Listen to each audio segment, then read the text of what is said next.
Whether I'm talking to a college student, whether I'm talking to a professional athlete, a seasoned business owner, a retiree, or a 5-year-old child, everyone has the same problem. And everybody else in between who I didn't mention. You are too damn slow. Most people are just too slow. When you move slow, as I've explained before, what you do is you shorten your life by moving slow. Why? Because it takes you longer to do the things that you want to do, which means you have less time to do other things. If it takes your whole lifetime to do one thing, then you only got to do one thing in your whole life. But if you're able to do 100 things in your life because you are moving faster, you get to live more life, even though you only had the exact same amount of time as a person who only did one thing. So I'm going to tell you the ways in which people are too slow, why they're too slow in these ways, and what you can do about it. Number one, people are slow to think. How many of you right now are still in the process of quote unquote thinking about a thing you told yourself or someone else 6 months ago or 3 days ago or 10 years ago you were going to think about, and you're still quote unquote thinking about it and haven't come to a conclusion on anything?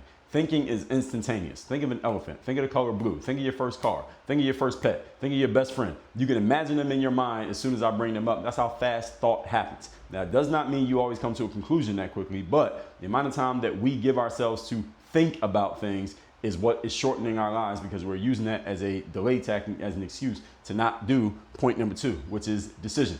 The word decide comes from the Latin word decidere, which means to cut off. It literally means to cut off other possibilities. When you decide something, there are no other options to consider. Therefore, guess what? Nothing else to think about. So once you make a decision that something's going to happen, then there is nothing else that could happen. The only question now is when it's going to happen and how it's going to happen, not a matter of if it's going to happen. And a lot of people take a whole lot of time to cut off other options. A lot of people like to have as many options as possible. This is one of the reasons that we have what they call paralysis by analysis, because we have so many things to analyze, but when you cut off, there's nothing to analyze because you already know what you're going to do. Which leads to point number 3. Now you made a decision, it's time to actually do something. It's time to actually take action.